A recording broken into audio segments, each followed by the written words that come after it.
Donc, for x in range. Alors, je vais d'abord faire le truc et ensuite je vais expliquer. Je pense que c'est un peu mieux de voir le code avant de partir tout de suite dans les explications. Enfin, je sais pas, après, faut voir. Donc, on fait comme ceci.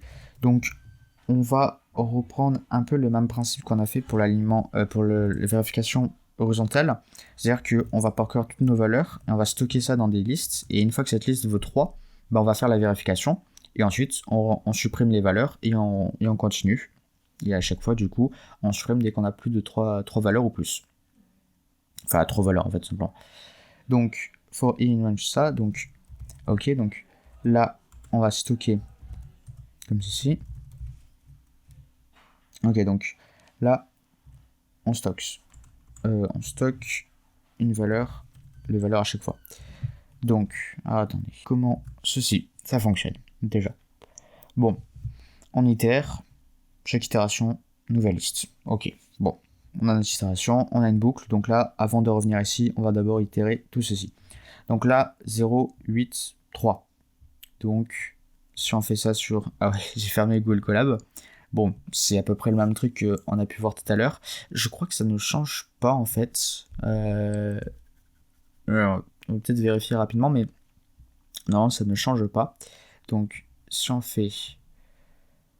On a ça. Si on fait 0, 8, 3... Ouais, ça ne change rien. Bon, ok, c'était juste pour m'assurer. Voilà. Donc, on a une valeur y et x, du coup, qui vont avoir en fait plusieurs... qui vont en fait avoir des valeurs bien précises. Ça va être donc soit 0, 3 et 6. Et est-ce que j'étais obligé de faire deux boucles itératives comme ceci? Ouais, je pense que c'est mieux. Donc du coup, ça va avoir 0, 3, 6. Donc du coup, ça va correspondre en fait à chaque fois... Ah ouais, c'est pour ça. Ça va correspondre du coup à chaque fois aux diagonales. Et ensuite, faut pas qu'on oublie que les diagonales, bah, les index, c'était à peu près c'était les mêmes valeurs. Vous voyez ce niche, c'est pour le grand tableau, c'était 0, 0, 1, 1, 2, 2. Et en fait, on se rend compte que c'est assez similaire pour du coup les grandes diagonales, enfin pour les diagonales des petites grilles. Et du coup, ce qu'on va faire, c'est que on va vouloir à chaque fois juste 3 valeurs, ok. Donc, on va faire 1, 3, donc parce que là on a déjà en fait cette valeur ici, et ce qu'on va faire c'est que on va ajouter à stock index board donc la valeur y plus 1 et x plus i, et c'est pas y plus 1, c'est y plus i, je vérifie, ouais c'est bien ça, c'est y plus i. Donc du coup ça va bien faire du coup comme tout à l'heure en fait, où on va se décaler à chaque fois, et du coup ça va bien correspondre en fait à notre diagonale. Là, on aura 3 valeurs. Je vais quand même le vérifier.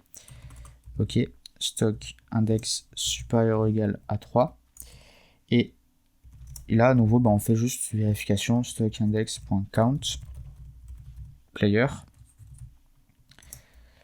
Hop, stock index, voilà. Et ensuite, ce qu'on va faire, c'est qu'on va récupérer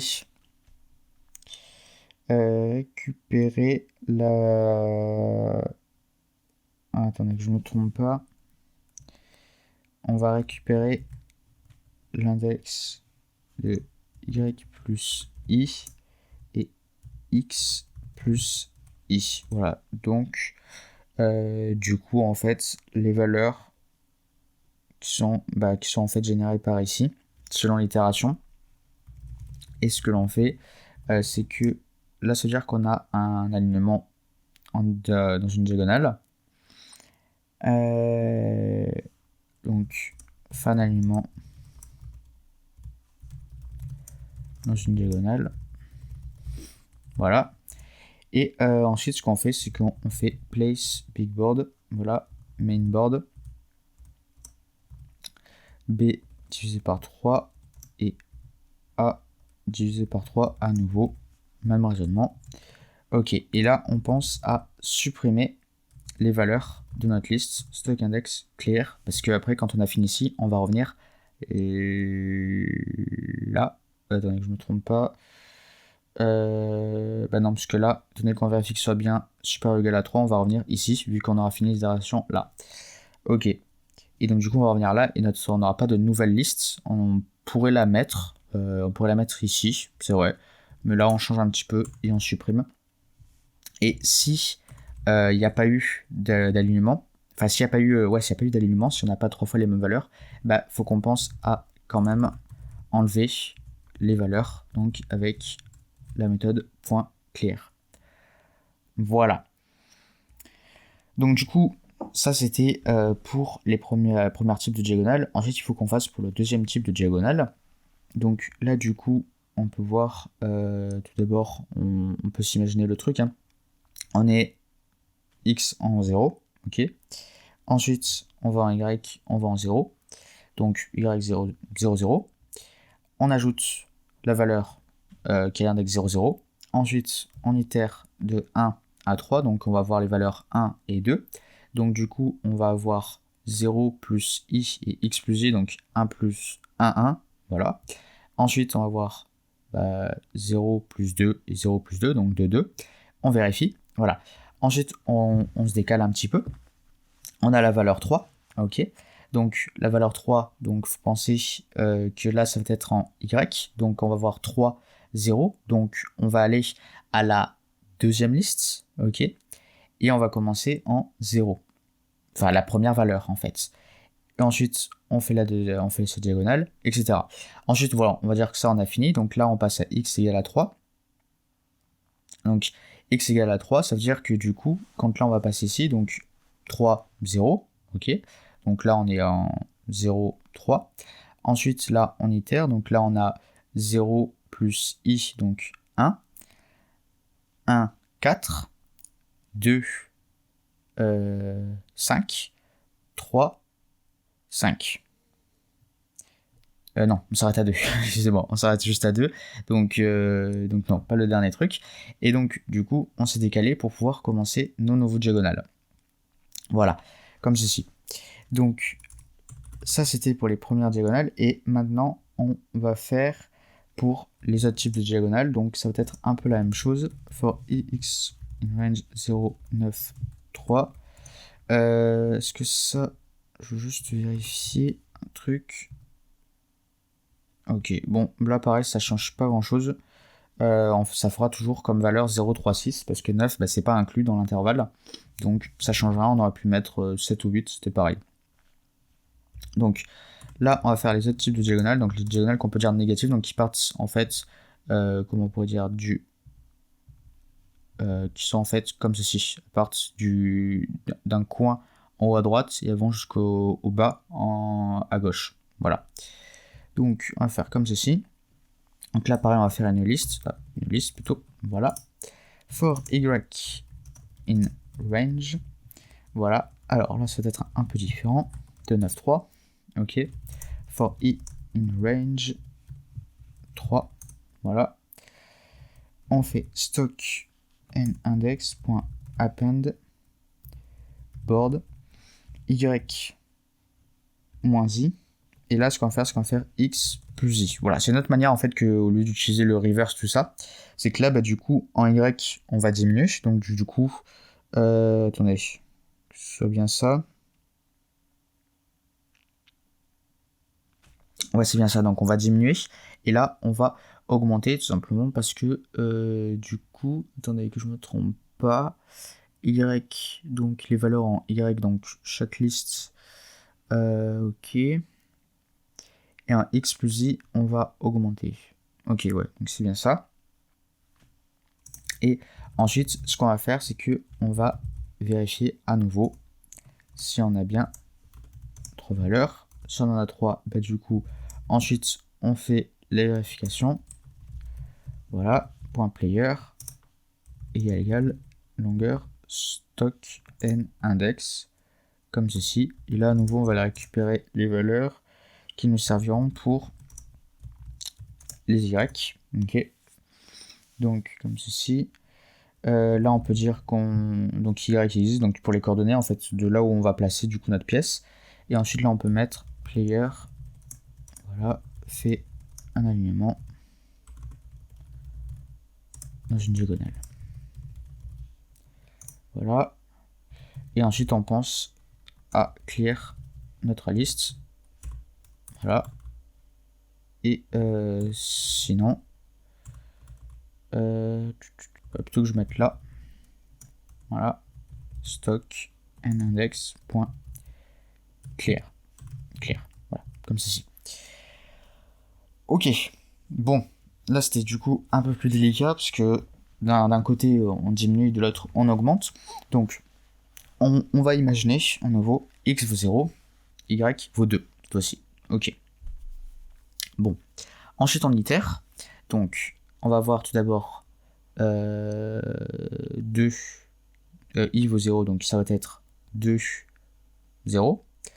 Ensuite 1, 1. Et ensuite 0, 2.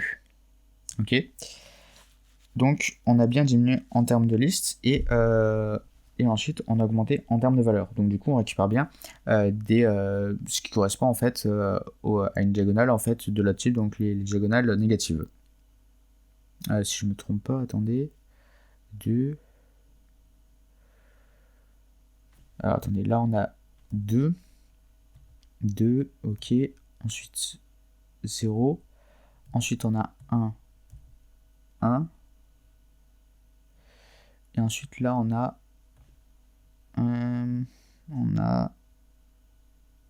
ensuite 0, 2. Donc non, c'est plutôt du coup l'autre type de diagonale.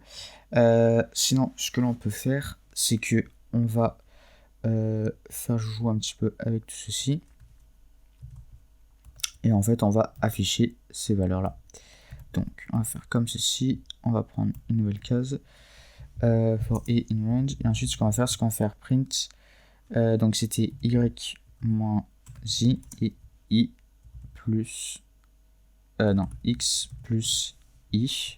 Je vais vérifier rapidement si c'est ça. Y moins i, x plus i. Ok, alors le problème, c'est que les index là, enfin l'indentation, c'est pas tout à fait ça sur Colab. Hop là. Hop là. Alors, il me dira s'il y a un problème d'indentation. Voilà, donc 2, 0, 1, 1, 0, 2. Et ensuite, bah, du coup, ça va générer pour toutes, à chaque fois, bon, non, on va juste se contenter de là. Donc, 2, 0. Donc, 2, 0. Attendez que je vérifie bien. C'est en Y. Donc, 2, 0. Ah ouais, mais après, il faut penser que on est sur des listes à chaque fois qui sont ici. Donc, du coup, là, on va avoir 2, 0. Donc, ça va être notre liste ici. Donc, la deuxième. Donc, là, ça va être la première. Je vais peut-être dessiner un petit peu plus. Donc, là, hop, là, on a notre première liste. Donc, la première liste, deuxième liste. Et là, je sépare. Ok, comme ceci. Donc, je vais enlever le petit truc. Donc, là, on a notre deuxième liste. Donc, 0, 1, 2. Ensuite, ce que l'on fait, c'est qu'on est à la valeur 0 ici. Ensuite, ce qu'on fait, c'est que on augmente le x de 1 et le y, on diminue de 1. Donc, on va avoir 1, 1 ici. Et ensuite, on va avoir 0, 2. Donc, on va être à la liste 0 et la deuxième valeur. Voilà. Ensuite, on va se décaler. On se décale, comme on peut voir, en y. Puisqu'on n'a pas fini toutes les itérations. Donc, on passe en 5. Donc, 5, on va à la cinquième liste. Donc, 0, 1, 2, 3, 4, 5. Et on remonte à nouveau, comme ceci. Ensuite, on remonte ici. Ensuite, on se décale. Donc, on va passer ici. Donc, on va commencer là, en Y2. On va se décaler. Là, par on va se décaler. Et là, après, par on va se décaler. Et ensuite, on se décale en X pour finir. On arrive après en Y toujours là. Donc, X, ce sera 0, puis 3, puis 6. Ok. Et donc, du coup, là, bah, pareil, on sera... Ensuite, on recommence à la deuxième liste. Et là, on va être du coup à la valeur 6. Donc là, c'est bien bon. Et ensuite, on va augmenter à chaque fois. Donc, on va augmenter les valeurs de X, les valeurs de Y, on va augmenter. Donc, du coup, on va tomber jusqu'à la dernière liste, enfin, jusqu'à la première liste, qui sera du coup notre dernière liste dans notre vérification. Et donc, du coup, on a bien toutes les listes ici, puisqu'après, bah, voilà, c'est pareil ici, puis ensuite ici. Et puis voilà, là, c'est fini. Voilà. un petit dernier pour la route, c'est, ou peut-être qu'on l'a déjà fait, je sais même plus. Len anti-sales. Est-ce qu'on a fait pour... Ah bah oui, on l'a bien fait. J'avais un doute si on l'avait fini ou pas. Ah bah non, bon bah finalement on a fini du coup la vérification des cases. S'il reste des petites cases de libre. Donc du coup voilà, donc on a tout ce qu'il nous faut.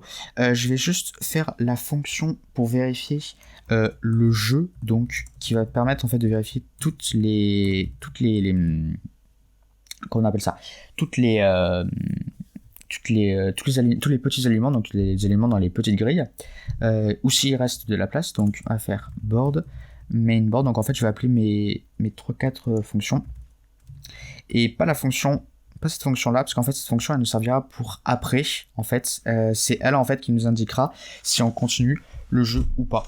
Là ça va juste être pour nous dire bon bah ok, il y a eu des aliments, ou alors c'est fini. Si c'est fini par contre,